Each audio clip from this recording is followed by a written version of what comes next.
Welcome back, fellow Elden Ring fans, to the next part in my Elden Ring analysis, which will take us through the major elements related to unlocking the DLC, those being Radahn and Mohg, as well as their respective areas being Caelid and Mohgwyn Palace. So let's jump right into this analysis by starting with one of the more unique sections of Caelid, the Dragonbarrow. The strangest thing about this piece of map is that it seems to be designed in some ways to be an endgame area, including within the first fight you'll encounter here if you take the teleporter that D had marked on your map, which brings you to the Bestial Sanctum. Here you'll encounter a Black Blade Kindred, which is the upgraded variant of the Gargoyle enemies. This one features the Sword and Axe Kindred, which I see as a very well designed fight, when used as a singular fight that is. And I think its moveset works much better than its Twin Blade counterpart. The sword half of its moveset is a pretty complex combination of many basic sword slashes and thrusts, as well as a charged magic cleave that sends an exploding projectile along the ground in the direction of its attack. It has two moves with a sidestepping telegraph with small subtleties that will allow you to determine which attack is coming your way.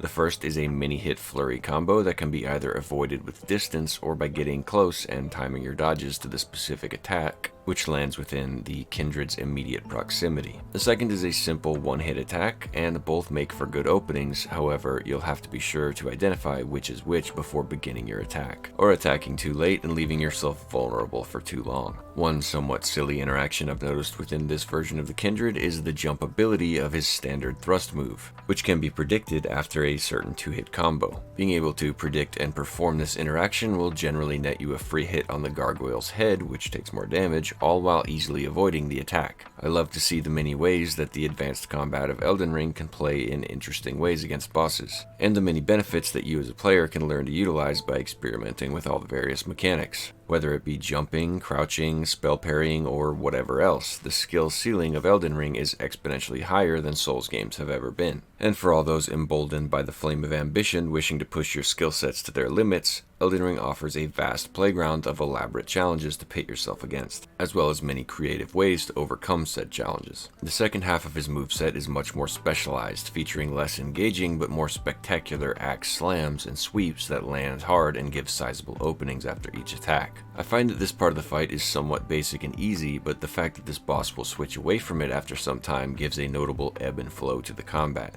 You'll recognize that while he's wielding his axe, you'll end up with large valuable openings which will likely lead to critical attacks. But you'll have to avoid the natural inclination towards greed resulting from the knowledge that his more fast-paced sword moveset could soon activate before you get the chance to finish him off. This could also be the opposite for you depending on your build. For instance, if you're a shield user, it might be easier for you to block the sword hits rather than the harder hitting axe moves. Either way, the fact that this boss essentially has two mini-bosses movesets crammed into one fight gives us a lot to chew on in terms of gameplay and experience, in that you'll have to learn a lot to fully understand this fight. I honestly didn't expect to have so much to say about the gargoyle considering the bad taste they leave in your mouth by the end of the double fight. However, as a single boss, they fight much more appropriately, and specifically in the sword axe variant, the fight is very well crafted and complex. Now I would say that this fight is at least reaching into the realm of endgame as far as mini bosses go, which makes sense to me when considering the Twin Blade variant is placed just before the Lift of Rold in the mountaintops of the Giants. But my claim that the Dragonbarrow's endgame isn't just based on that. There's also Garank, an NPC with the quest that will have you gathering all of the Death Root, which cannot be done before clearing sections of the mountaintops of the Giants. As well as that, he'll enter a frenzied state after feeding him a certain amount, which will then pit you against this NPC in the form of a Phase 1 endgame boss, which will calm down after dealing a few hits to him. Dragonbarrow is also endgame in offering several instances of Somber Smithstone 8s and 9s, which is strange being that you can't even get access to a 7 without progressing in the game, whereas these stones are available immediately. This area also features many souped up variants of many bosses we've seen before, such as this dragon which acts as a beefier version of Gael, and is fought on this small bridge, making its fire attacks much more deadly and harder to avoid,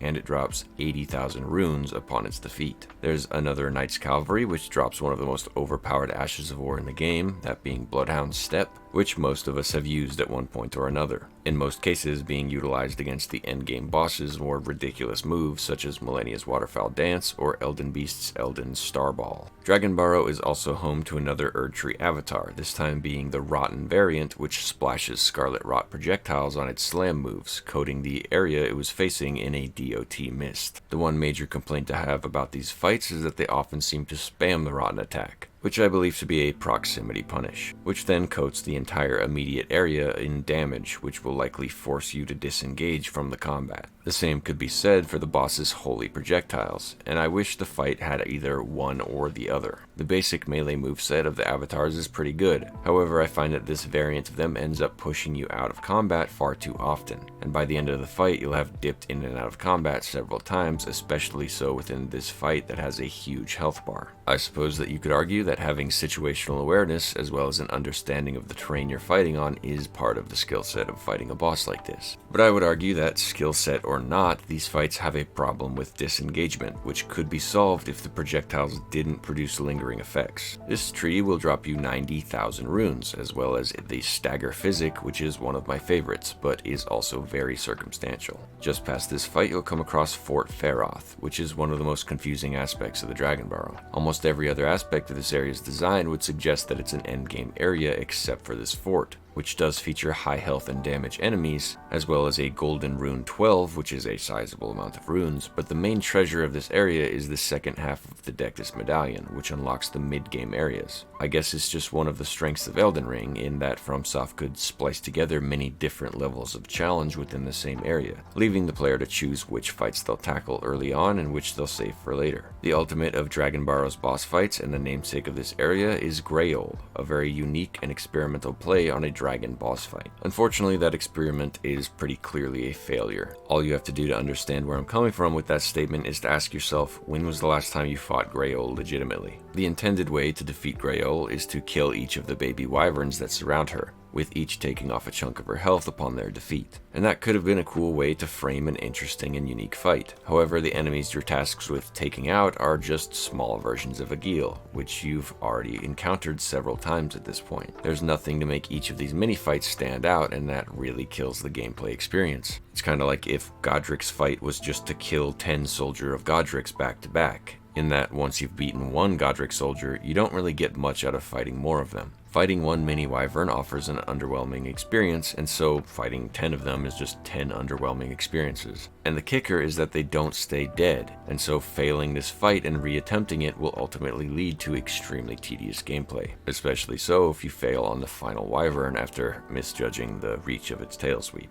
Luckily, you can subvert all of that by simply cheesing the dragon with status effects, which is boring but does guarantee the kill, netting you a big ol' pile of runes. Dragonbarrow also features one of the more convoluted and complex divine towers, which starts by jumping across these routes to the exterior platforms. Navigating your way around and up this tower presents you with a unique puzzle with several dead ends and bits of loot throughout. After making your way to the top floor from the exterior, you'll be tasked with doing the opposite from the inside by descending several dangerous and precise platforming sections, until you reach the bottom and meet your first Godskin Apostle. Just like the noble I talked about in the last episode, I recognize that and understand why people find these fights frustrating. Especially so when approaching these fights as a melee build with a more standard Souls mindset. The Apostle's moveset leaves very little room for openings in a conventional sense, with a diverse assortment of sweeping slashes to punish you if you remain too close. And as I said with the Noble's fight, it seems like the boss punishes you for being too close, but then also punishes you with black flame fireballs for being too far away. Personally, I think the disconnect that leaves players unable to enjoy these fights lies within a misaligned mindset. These bosses are one of the most frequently referenced when talking about input reading, most often talking about their fireball spam when players attempt to hit the chug jug. After years of Souls games giving you pretty clear openings to heal based purely on creating distance from the boss, the frustration is understandable. However, that isn't a failure on behalf of the boss, it's a misunderstanding of the boss's capabilities. If your enemy can throw a ranged projectile faster than you can safely heal, and you're within range of the attack, then you've clearly failed to heal within an appropriate opening. And it's like, what did you expect the boss with a ranged attack to do when you give him a huge opening like that? Imagine if the bosses were to complain like the players do. Oh, I can't believe this guy jumped over my largely telegraphed and unwieldy attack and then parried me. He must be input reading. And don't get me wrong, I get the frustration, but fights like this are clearly lessons that we should learn from. That lesson being, in Elden Ring, if you set foot into a boss's arena, then you better be ready to engage with that boss, because in many cases there is no disengaging. I do however find the Phase 2 of the Apostle to be much more directly engaging than its Phase 1 form. The several special moves added to his moveset each offer openings in their own way, many forcing you to get creative when it comes to positioning, such as dodging through his stretchy blender move to attack his defenseless legs, or finding the space to avoid the stretching stab slice to charge a heavy while avoiding the attack. The least valuable will be his Black Flame Tornado, which will only offer you the opportunity to utilize a ranged attack if you have access to one. This fight will reward you with the Godskin Apostle's Fit, as well as grant you access to the Godslayer Blade, another of the 9 legendary armaments. Now moving on from Dragonbarrow, there's a small section of Caelid which is only accessible from an area in Safria River, after inserting Stone Sword Key to activate this lift.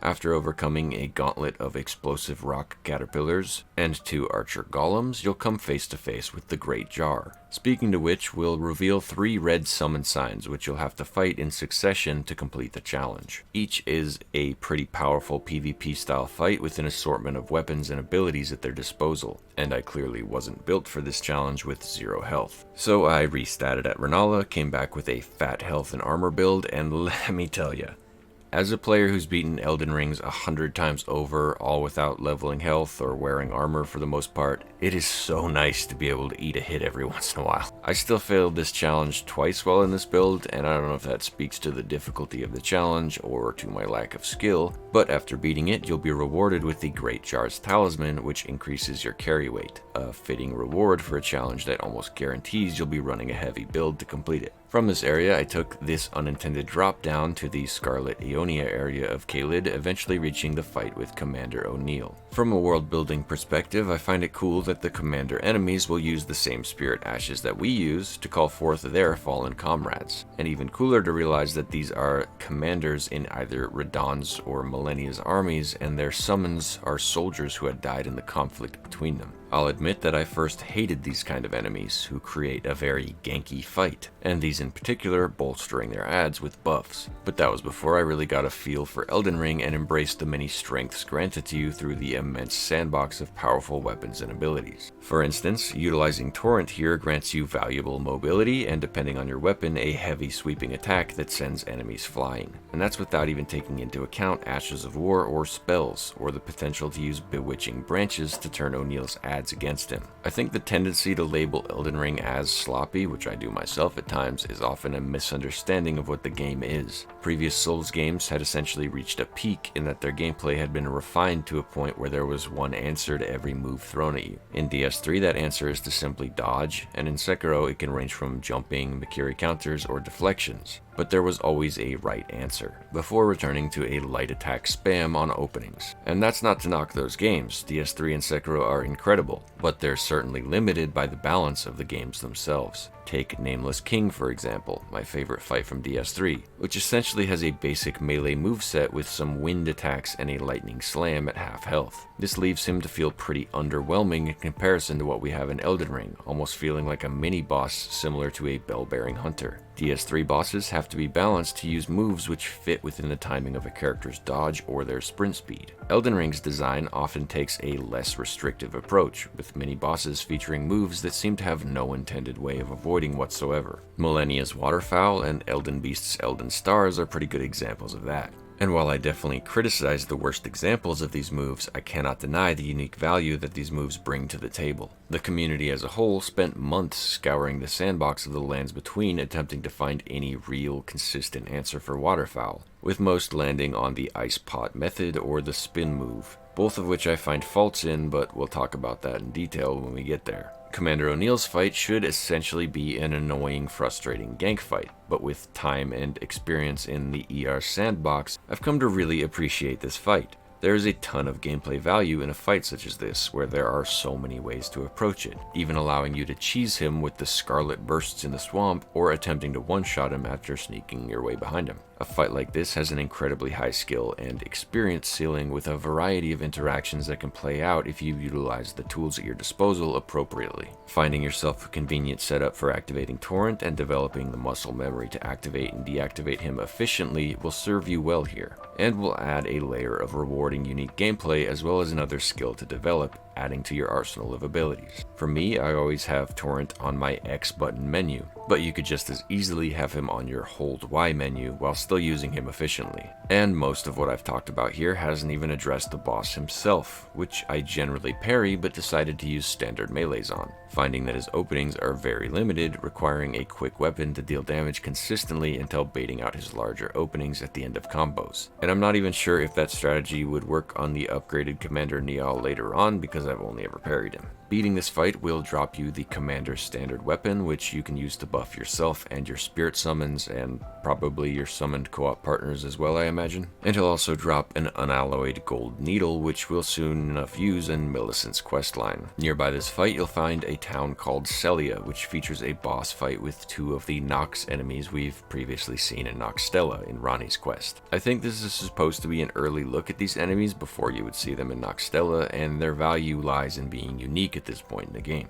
The fight itself is pretty underwhelming, and I don't see these adds as meeting the mark of a mini-boss by any means. They will drop the Nox Flowing Sword, which is pretty cool, as well as grant you access to a chest containing Lusat's Glintstone Staff. Selia will also contain several pieces of loot locked behind seals, which can be broken by lighting flames on statues in towers throughout the town. To reach these statues, you'll have to traverse rooftops and routes in various ways, and after lighting them, you'll gain access to the chests locked behind the seals. Among the loot you'll find in said chests, you'll obtain the final imbued key used at the 4 belfries. Taking it back to the belfries and slotting it will bring you to Farah Mazula in this random pointless chunk of ruin with 2 beastmen. I think this would have been a cool moment had I found this super early into my first playthrough, but it's pretty underwhelming at this point. After passing through Selia, you'll eventually reach this NPC named Gowrie, who will ask you to find a girl named Millicent, and to give her the unalloyed gold needle we obtained from Commander O'Neill, so that she can embed it into her flesh to quell the growing scarlet rot inside of her. She'll give you a dexterity talisman for your troubles, and then mentions she'll be going on a journey. Now to approach the rest of Caelid from the more standard Limgrave side, we'll start by looting the Guts Greatsword from this broken carriage. In a cellar nearby, you'll find a double fight with 2 mad pumpkins, one with a flail and one with a hammer. I don't particularly enjoy fighting pumpkin heads, but if I'm going to fight them, I would certainly prefer to fight them alone. I will say that I appreciate that this fight starts with one of the pumpkin heads sitting down, which gives you a pretty big animation to punish as he stands. This will likely give you a stagger critical if you play your cards right, which is a nice benefit for a pretty trash boss fight. We can tackle another putrid avatar with an even worse arena than the last, which highlights what I mentioned about disengagement being a problem in these fights. This avatar will constantly have you wondering where you're meant to flee when its rotten attack coats the battlefield and its holy projectiles have you sprinting around, potentially off the cliffside. Luckily, this one has much less health than the last and can be brought down fairly easily with a reasonably overpowered build. If we progress a bit further into Caelid, we can find this bit of ruins with several Trina lilies scattered about, and this swordstone key locked cellar, unlocking which will allow us to loot the sword of Saint Trina, which is kind of weird.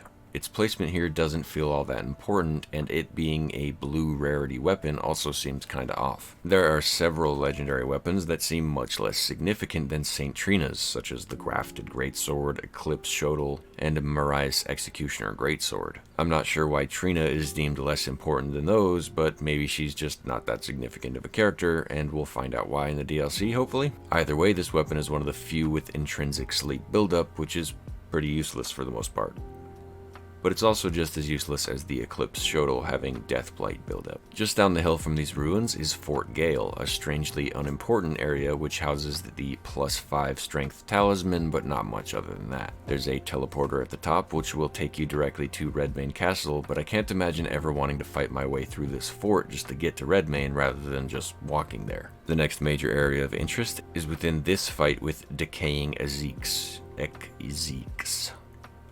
Whatever it is. A large rotting wyvern with a unique model featuring fur-like fungal growths and empty eye sockets. I kinda wish that Greyoll's babies used this dragon's model, if anything just to spice up the visual of the fight. because this dragon looks really cool. Unfortunately, it pretty much fights like any other wyvern, with the exception being that its foot stomps leave lingering bursts of scarlet rot, and it has a breath attack that works similarly to the putrid avatar's rotten slam, sending out a barrage of rotten projectiles that produce lingering damage pools. Defeating this dragon will once again add spells to the Dragon Communion Temple's inventories and will give you a dragon heart to spend. Speaking of which, you'll find another of the Dragon Communion Temples just behind this fight, which has a larger inventory of spells than the one found through the coastal cave. There's also a fight I forgot to mention until now within an Everjail with Battle Mage Hughes, and I'm not sure why this is even a boss fight. These enemies barely meet the mark of an elite enemy and are absolutely not mini-boss level. I imagine there could be some significant lore behind this dude and why he's imprisoned here, but as a fight, it just kinda sucks. Now for all the nighttime fights I've forgotten till now, starting with this bell-bearing hunter back in Dragonbarrow. As with most of the fights in the Barrow, this dude has a pretty large health bar, the largest of all the bell-bearing hunters with 10k health, whereas the other three have 6, 4, and 2k health. I still can't wrap my head around why this unassuming area of Caelid is so much more high level in most aspects than its similarly themed neighboring area, especially when there's an extremely early game NPC who directs you to a teleporter that will lead you right to it. The meme is that Caelid itself is this horrifying masochistic rotten swamp area, but in reality Dragonbarrow is much more punishing, and it's not generally what people think of when remembering Caelid. Although I do really like that this area is so endgame and available immediately. I love starting a playthrough and then first thing rushing to the Barrow's putrid avatar or Black Blade Kindred for a gruelingly long fight. And it just makes me wish that the Weeping Peninsula had followed in this design choice and also offered an intensely difficult area just near the start. The next nighttime fight I found was this mace-wielding Knight's Cavalry who I decided to fight on horseback. Now I could totally be imagining this, but I feel like the mace version of this fight's weapon is considerably less dangerous than the glaive variant. They essentially use the same moveset, so it wouldn't be a stretch of the imagination to assume their hitboxes would also be the same. However, I'm just gonna go with my guts and assume I'm not crazy. It definitely feels more viable to fight this version of the cavalry while on horseback due to the lack of large sweeping slices that would ordinarily be much less avoidable while on torrent. It could be that from a design perspective, the boss trades length for girth.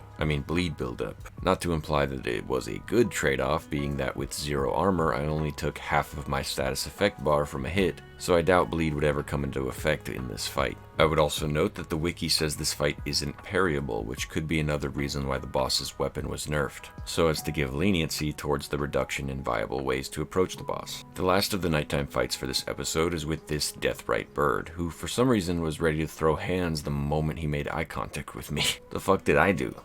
I guess maybe he saw the holy weapon in my hands and decided to shoot first, ask questions later, and judging by the damage I was dealing, maybe he was right. This fight will drop the powerful Death's Poker weapon, which is a huge reward for a pretty low-level boss fight. Now, ordinarily I would consider Redmane Castle a legacy dungeon, and therefore save it for last in this analysis. However, Redmane is kinda strange.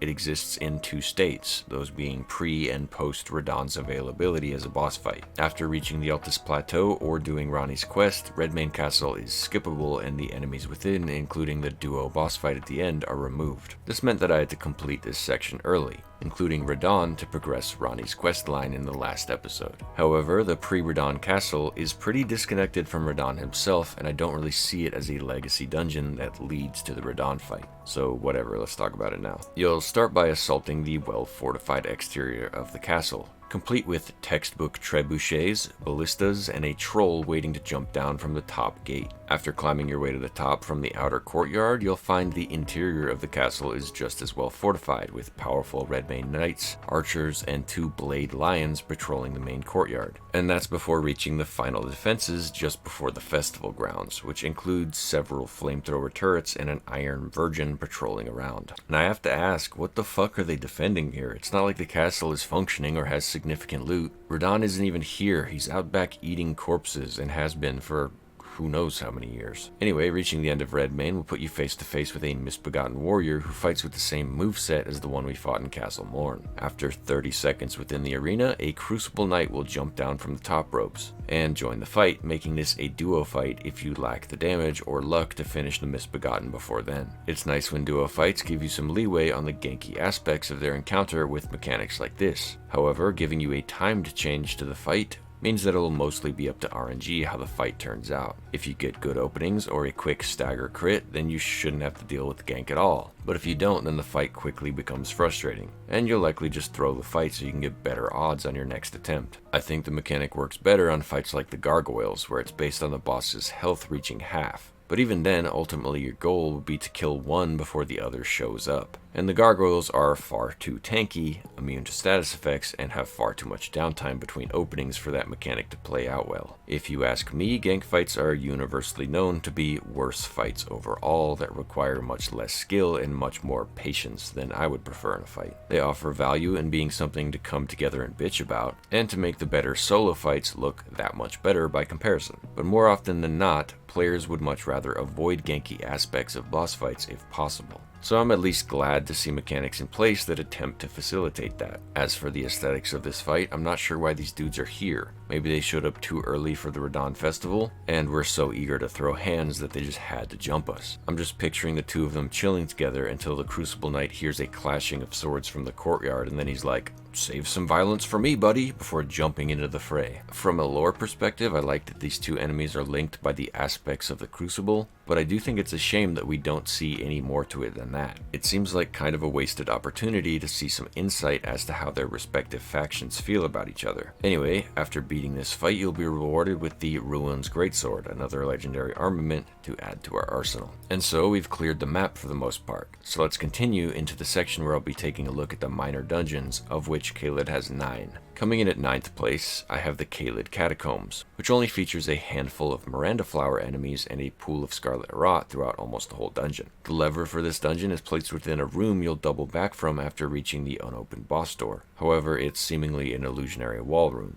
But my footage for this is kind of confusing because I turned around to see the wall, then ended up circling the room before turning back to see the room open. I didn't roll into it or damage it at any point, so I'm not sure why it revealed itself. The boss fight of this dungeon is a cemetery shade, luckily on its own this time. I fucking hate these things. You will receive the Kindred of Rot Spirit Summon Ashes for your troubles. At number 8, I have the Selia Hideaway, a multi-layered crystal cave with a random revenant enemy placed within, which automatically lowers its placement in my eyes. This cave also features a section locked behind the progression of Sorceress Selen's questline, which will be continued after reaching Altus. After navigating your way into the final chamber of the cave, you'll be met with the infamous Triple Rotten Crystallian fight. I remember encountering this fight early on in my first playthrough and sunk way too many hours into attempting it before giving up and moving on to something more productive. Keep in mind, this was before the gank fight aggro reduction patch was introduced, which meant that each Crystallian had full aggro on you at all times, which made this fight almost impossible with the low level build I had at the time. If you've watched the previous episode in this series, then the strategies I've employed and described so far on these Crystallians work quite efficiently on these guys as well, especially now that their aggro has been appropriately nerfed. The spear one is very easy to parry and uses highly telegraphed moves, which will lead to big damage on the most frequently aggressive part of the fight. After dealing with him, the ring dude is highly vulnerable to backstabs, and if you're using a heavy strike weapon such as I did, you'll quickly deal enough damage to reach the broken status on the Crystallian, which makes finishing them off a piece of cake.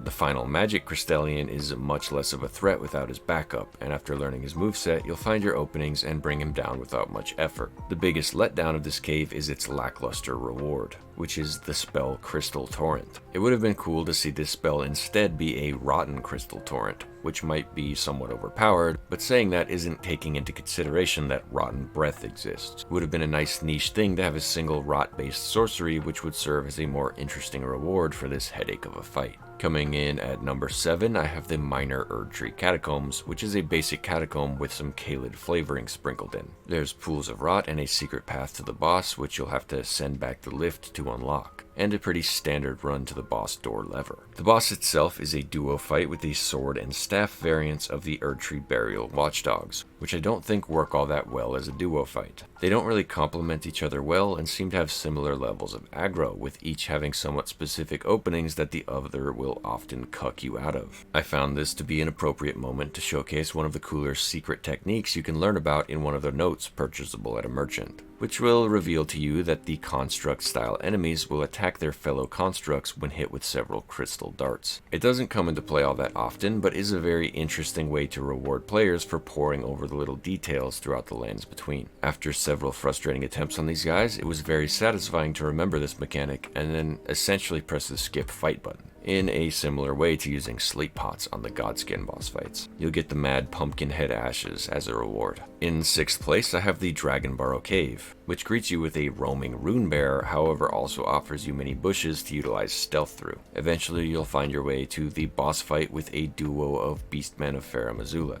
one with a cleaver and much more health, and one with throwing knives. This fight also allows you to utilize stealth to get a first hit in on the boss, or like I did, attempt to make use of sleep pots to neutralize the cleaver beastman so I could take out the ranged threat first. Unfortunately, I ended up waking them both up, so I had to fight the gank either way. The throwing knife beastman is really pretty annoying, and I wouldn't consider him a mini-boss by any means. After dealing with him in any way you see fit, you're left with the cleaver beast, which I think works pretty well as an early game boss fight, but to me doesn't hold up when the added difficulty is based on adding gank. I think his moveset is really good and kind of stands out in that regard, being that these guys are never really that much of a threat outside of the first boss fight in Limgrave, and I think that's kind of a wasted opportunity. They generally have pretty low health or aren't necessary to kill, and so their moveset isn't appreciated by many people. It just makes me wish that there was a bigger, badder version of him to act as an appropriate mini-boss. Something like him mixed with Malekith. And I know there's a beastman that's one size bigger in Farum-Azula,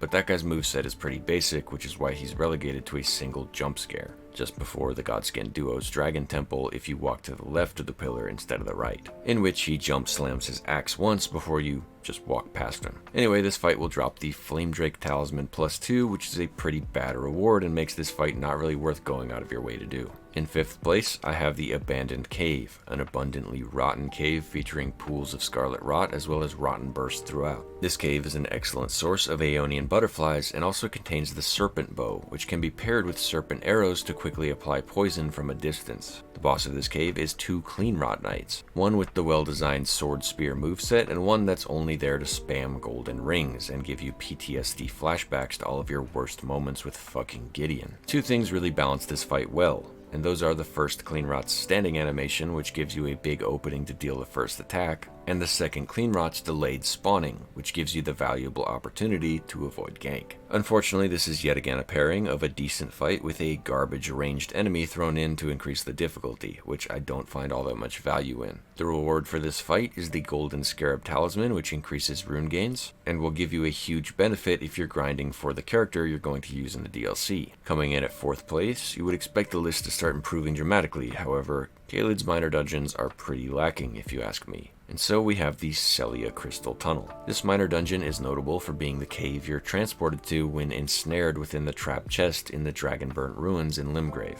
Within it, you'll find several prawn enemies, a handful of valuable early game smithing stone 5s, and some really questionable shortcuts. Like, sure, it's nice to have a ladder to the next level, but if you don't kill the prawns each time, you're going to be eating pest beads as you climb. The boss of this cave is a Falling Star Beast, a mini-boss that I think is best fought in a much larger arena, potentially with Torrent. I do really like to see all the speculation about how the Falling Star Beasts and the Estelles are linked, but I don't find these fights to be all that enjoyable. The reward for this fight is many things, the first being a useless bell bearing for Somber Smithstone 1s and 2s, which serves the same purpose as EG. But you're also given some magic throwables, and 5 Smithing Stone 7s, which is clearly the most valuable reward as a large drop of an endgame resource. Coming in at 3rd place is the War Dead Catacombs, which is a very lively dungeon filled with restless spirit summons attacking each other, endlessly playing out the conflict between Radahn and Malenia's forces. After locating the lever for this dungeon's boss door through its convoluted layout, you'll reach the boss chamber and summon a putrid tree spirit. This tree spirit has a pretty big health bar, and I'm pretty sure is the first instance of this putrid variant, although the difference between it and the standard version is pretty negligible. They do more damage and add scarlet rot to some of their attacks, notably the fire breath and phase 2 explosion, but other than that the fight will feel very similar. As with most if not all ulcerated fights, this one will drop a golden seed but also a legendary spirit summon,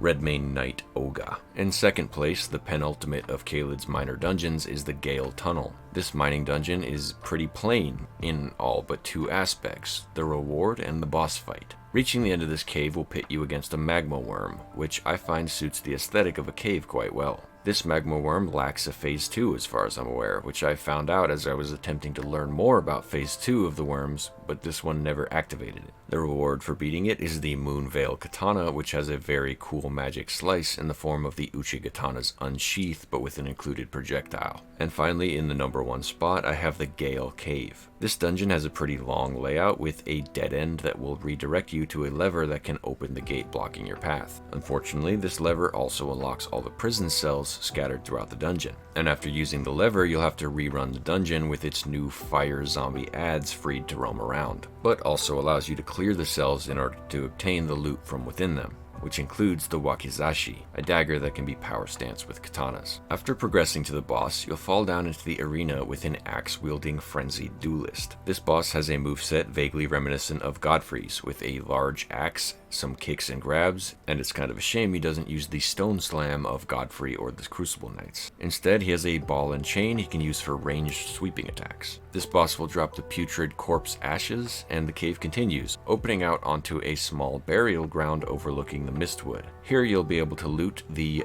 regalia of okay, I'm not even going to try that. It's the bad version of the Marias Executioner's Blade, and shares the same Ash of War with it. And now let's finally talk about Radahn, who I needed more footage on than I had gathered with just this character to talk about in depth. So let me introduce you to one of my most powerful characters, Donald J. I was going to use an AI Trump voice for this bit, but the ones I found online either sucked ass or cost money, so I didn't bother. It's good to be back in Caelid, folks. Even if it's a shithole now that nasty Malenia rotted up the place.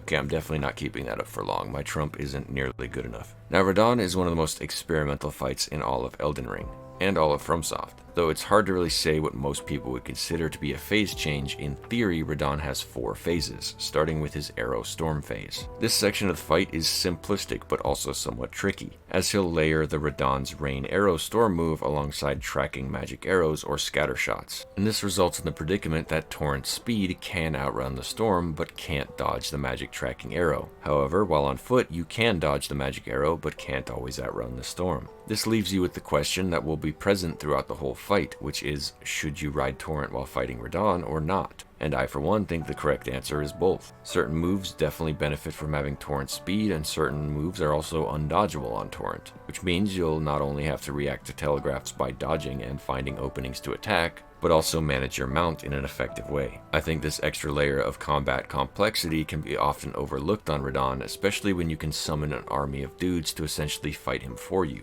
and especially when this is the intended way to defeat him, in an all-out battle, which, don't get me wrong, I love the spectacle of, but I much prefer to take him on myself. Now, one thing we absolutely cannot analyze Radahn without mentioning is cheesing, as Radahn is one of the most cheesable bosses in the game, and I guarantee you all know what I'm talking about, you cheaters. Whether it be dropping him into the ocean or making him take fall damage by climbing up the cliff, or by using Rotten Breath, we've all cheesed Radahn at one point or another. You can even cheese the intro arrow phase by backing away and de-rendering Radahn, which will cause him to lose aggro, then phase change to swords, putting away his bow for good. Personally, I have my own cheese, which I've never seen anyone else do, which involves abusing Radahn's phase change state, which necessitates him to be looking in your direction to activate. By bringing his health bar below 75%, Radahn will attempt to activate his Craigblade move, and will be unable to use any other move until its completion. However, his attempt to face and hit you with the move will involve him dashing away from you and then turning about 120 degrees in an effort to see you. By coincidence, Torrent's movement speed is exactly enough to match Radahn's movement, which puts you just out of sight and causes him to dash away again once more, creating a loop. All you have to do is keep your analog stick pointed at him while attacking each point of the triangle circuit you'll be running, and he'll be unable to fight back. If for whatever reason you're having trouble with the Radahn, perhaps while beating him on all of your characters in preparation for the DLC, which you'll be unable to access without beating Radahn, then here's how to best activate this cheese. While keeping your distance from basic sword phase Radahn, he only has access to a couple of moves, those being some slams if you get too close, and his horse stomp combo if you get too far. You'll want to trigger the horse stomp combo while closing the distance enough to get behind his attack, hitting him once while passing by and then attempting to jam yourself into the crevice of his right leg. If you're using a bleed weapon, you'll likely reach the damage threshold in one go after triggering a bleed. However, If you don't, you can just dash away on Torrent. Using distance will always guarantee your safety in this phase, and you can simply bait out a couple of slams before seeing the Horse Stomp combo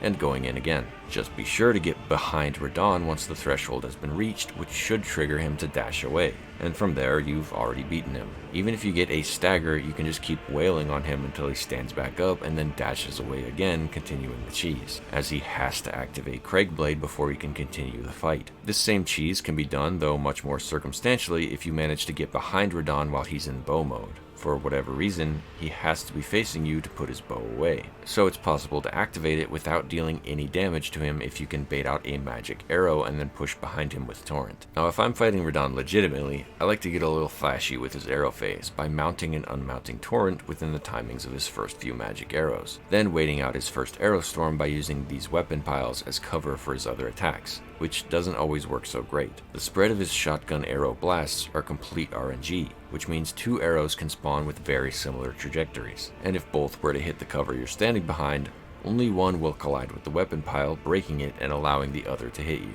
This is why I'll generally skip the arrow phase with the de-rendering cheese, because I'm usually going for a no-hit and I don't like the odds of success in the arrow phase. This is one of the sloppier aspects of the fight. His standard sword moveset will activate after getting too close to him, and this will act as a base template for his moveset for the rest of the fight. One thing I really appreciate in fights like Radahn and others in Elden Ring is their usage of event moves to showcase the upgrades and moveset that the boss will have in their subsequent phases. The first event in Radahn's fight is to activate a combination of Craigblade, then Gravitas, then an explosive magic slam. After this point, Radahn will permanently deal more damage with his weapon, periodically cast the Gravitas Explosion combo, as well as gain other gravity magic spells to his moveset. This includes waves of gravity magic after certain moves, such as the final swing in his Horse Stomp combo and throwing out several gravity orbs. This style of fight will train you to fight the boss on their basic moveset and then periodically increase the difficulty of their moves as the fight progresses, which I find to be a cool way to organize a boss fight while also presenting them in a climactic way that builds to their final form. It's safe to assume at this point, with all of Elden Ring's powerful tricks discovered and with Radahn's health nerfed, and with his event move giving you a substantial opening if you utilize it correctly, that you won't see much of his initial magic moveset before reaching the half health threshold, at which point Radahn will activate his Asteroid Startup move, which is a free opening if you can recognize the telegraph before he jumps away. This move has been memed to death, and I think we can all agree what an incredible moment of spectacle it is to see for the first time.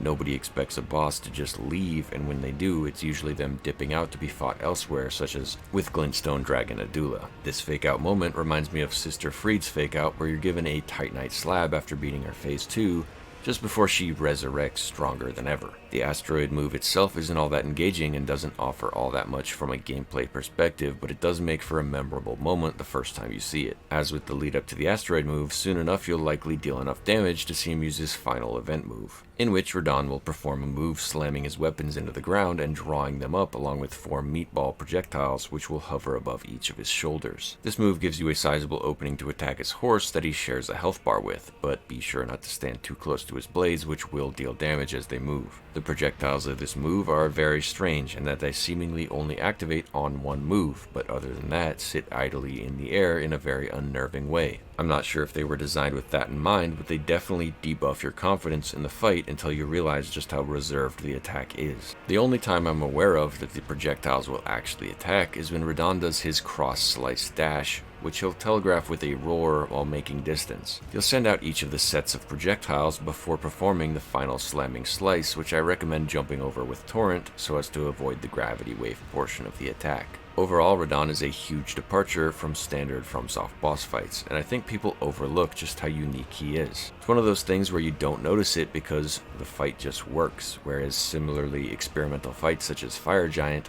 are often heavily criticized and you instantly understand where people are coming from. Having Torrent utilized as a tool within a boss fight was undoubtedly a difficult thing to balance, and I assume a great deal of effort went into ensuring that Torrent's gameplay wasn't either totally overpowered or totally useless. Radahn is probably the best example of using Torrent in an effective way, often forcing you to quickly decide when to mount and unmount on the fly. An aspect of Elden Ring I hope I can accurately show my appreciation for is the many different ways that challenges can be approached from, and that becomes all too clear when looking back at the older games, which generally only offer dodge then attack gameplay. Elden Ring offers fights like Malekith, who can be fought through either his close or ranged movesets, and both styles of combat offer engaging gameplay. On fights like Radahn, you can fight on or off torrent, you can summon or fight him solo, and all of that's without even considering the ways your build can affect the gameplay. I just really want to drive this point home to show my appreciation for the many ways that Fromsoft has diversified their potential gameplay offered in their games. It must have taken a titanic effort to implement all these new and improved mechanics in ways that didn't break the game entirely or invalidate any other style of gameplay. And I just wanted to thank Fromsoft for the immense amount of gameplay jammed into this $70 game. They really put most of the industry to shame on a regular basis. And now the last thing I wanted to quickly mention about Radahn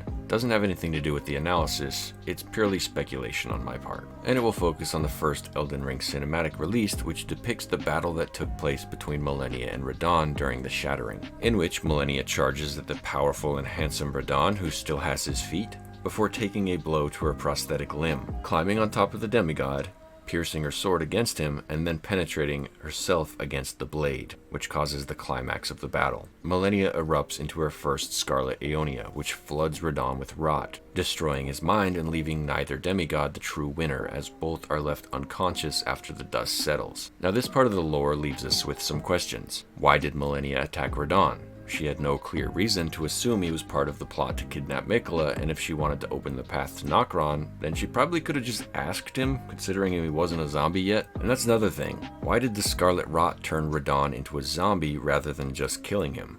He's clearly vulnerable to rot, and yet the infection seems to only be affecting his mind, having no effect on the strength of his body or his magic abilities. To me, the answer to these questions have been staring us in the face the whole time, and that's based on this cinematic being a metaphor, just as the cinematic of Radagon breaking the Elden Ring was a metaphor as well. There is no real ring to the Elden Ring, and there was no battle between Radahn and Malenia, and that's because Malenia and her half-brother Radahn were fucking. Yes, my theory is that this scene in which Malenia engages with her brother and then mounts him and penetrates herself against him, causing a climax that destroys Caelid, is in reality depicting a sex scene. It could be that Malenia went looking for comfort in Radahn upon finding Miquella missing, leading to much more, which then destroyed Caelid, leaving both demigods unconscious.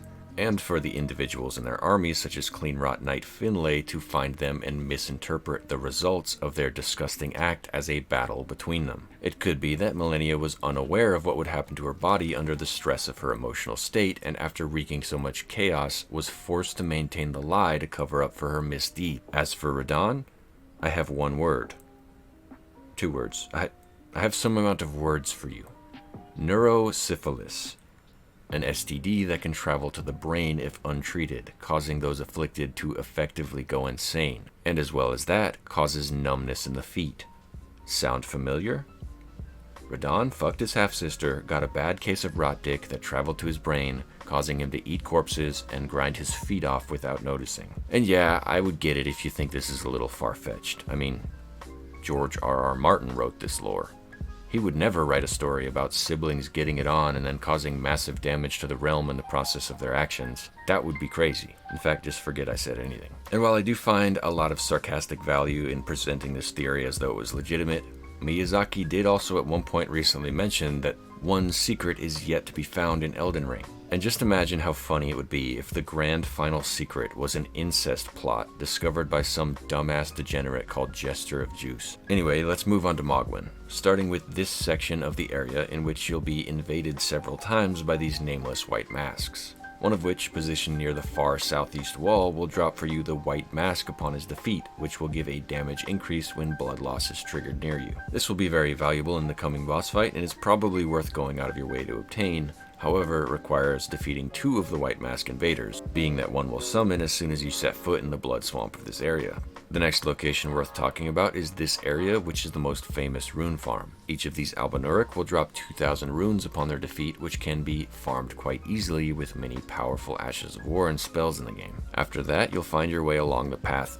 of Mohgwyn's Palace. eventually seeing this large gathering of Albinauric and a single sanguine noble. This sit here guarding a chest containing an ancient dragon somber smith stone, which is the earliest I believe you can obtain one. You can also double back from this bonfire to summon into White Mask Vair's world and finish his quest by defeating him. I guess he wasn't a fan of me using the Blood Knight teleportation item early. Anyway, this fight is pretty uneventful, especially because his weapon is pretty garbage and he doesn't seem to have access to any good spells. You just kind of wail on the dude, and I would almost feel bad for him if it wasn't for him being such a dickhead. All he drops is a rune arc and a Furl Calling Finger remedy, so it's not really worth going out of your way to do. And now, all we have left is to confront the final fight of Mohgwyn's Palace. Now, while on the same line of thought of George R.R. Martin writing the lore of Elden Ring, I also have a small bit of speculation about the circumstances of this fight. This is a big spoiler for Game of Thrones, so try to skip around if you don't want to hear anything, and I'll also attempt to be pretty vague. I'll give you a few seconds to skip while talking about Miquella, who was assumedly kidnapped from the Haligtree by Mohg to use as a holy blood bag. Also, Vatcha released a blood-related lore video, which I listened to half-heartedly,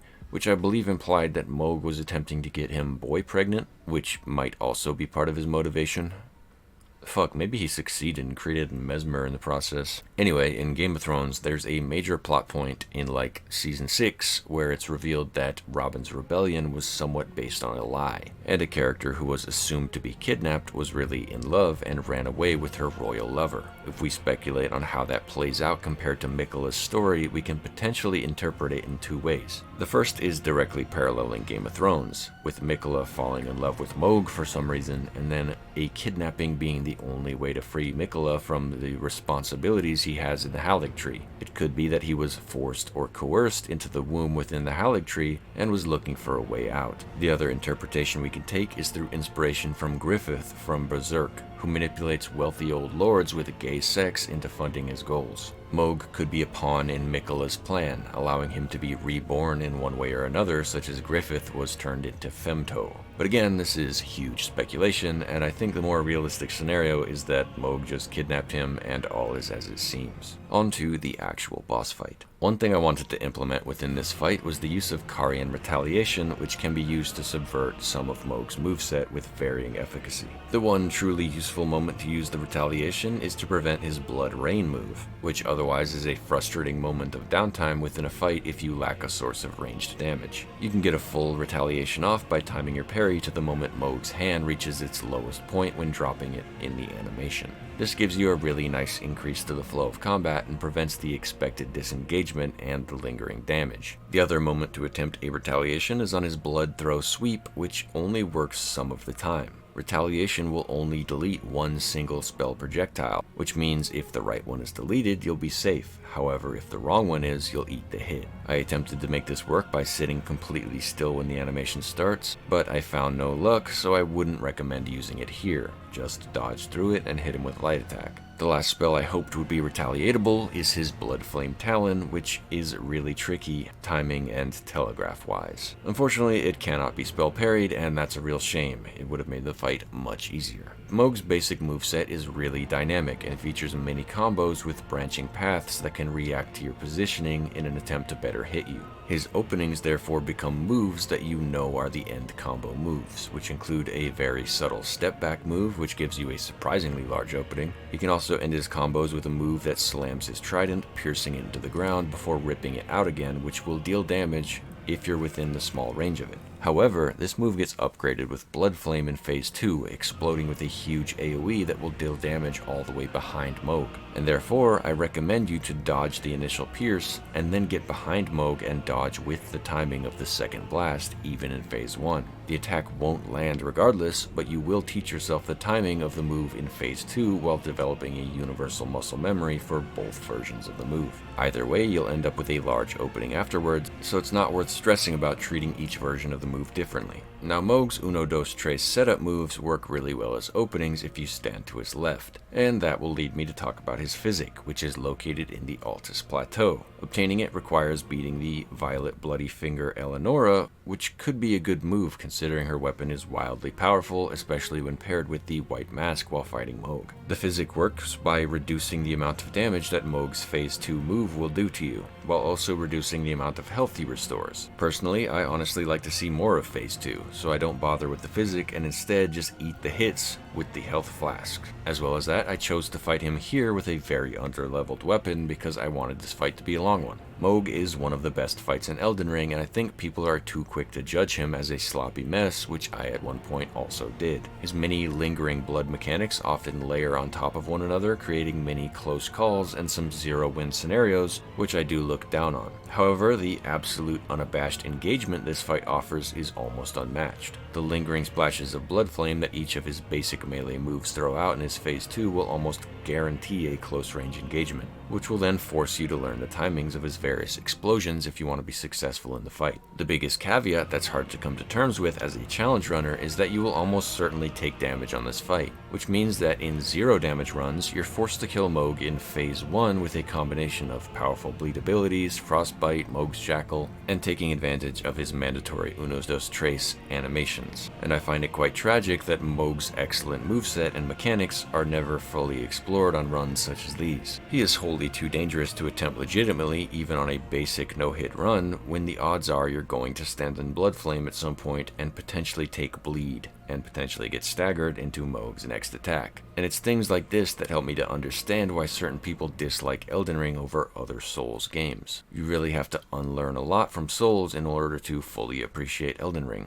For instance, the no-hit was essentially the peak of Souls, and facilitating that outcome usually means going to extreme measures to absolutely max out your damage. You can utilize the red tier stone and only invest in damage stats and end up doing quite a bit of damage, yet in DS3, you'll still have to master the boss's movesets to beat them consistently. In Elden Ring, you're given both extremely complex challenges to overcome, but also given unprecedented freedoms in builds, mechanics, and abilities to tackle said challenges. A challenge run fight with Mohg only deals with his Phase 1 and only a couple of moves before he gets obliterated, and sure, you can beat him consistently like that, but it certainly doesn't demonstrate you mastering his moveset. And this more grandiose design of Elden Ring is why the biggest hero of the Elden Ring community, let me solo her, wasn't someone who was no-hitting the entire game with overpowered builds and 30-second boss fights. He was simply helping people through a difficult challenge by demonstrating his mastery of a single boss fight. It has been a hard pill to swallow to come to the understanding that Elden Ring is a game where you're kinda supposed to eat a hit every once in a while. In my no-hit run, I ended up with a build strong enough to stagger and then finish off the Elden Beast without him using more than his single intro fire breath. And that was almost entirely as a way of subverting his Elden Stars move, which is extremely easy to take a single projectile of damage on. The realization that I've come to with this is that Elden Ring is undoubtedly sloppy in some aspects, and if you can't embrace the slop, then you're going to have to subvert it through whatever means you find.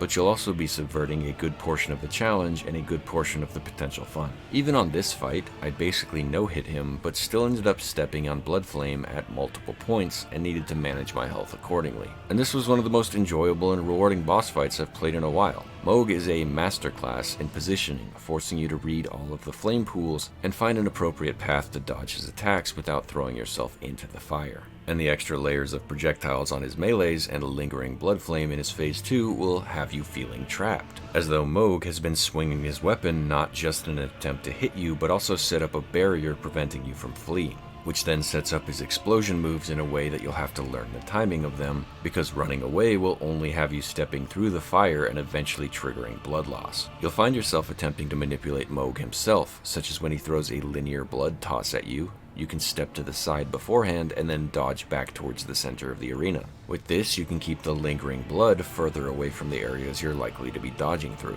You can also attempt to stick close to Mohg after his flying slice, which will more often trigger his uppercut slice that leads to a flying thrust, which gives you a good opening afterwards. Another facet worth mentioning about Mohg is his tendency to want to face you before attacking, which makes punishing his openings from the side or back much more valuable. And lastly, I just want to talk about how visually impressive this fight is. Mohg being Marika's disgraced Omen's son and being the blasphemous parallel of his Erdtree faithful brother is such a cool setup for this demonic imagery. Without context, he could simply be looked at as an edgy blood demon who was made to look as cool as possible. Yet with context, we understand that his many horns are based on the Omen affliction, which channels aspects of the Crucible, also being relevant when he sprouts wings in Phase 2. I cannot wait until the DLC, which should enlighten us on many aspects of Mohg's past. and hopefully enrich what we know about him so far. Besides Gideon, Mohg is probably the most blatantly evil character, and so I'm hoping for a big twist that recontextualizes his evil acts as misunderstood, potentially for the greater good. Anyway, that essentially wraps up this episode and wraps up Caelid and Mohgwyn's Palace,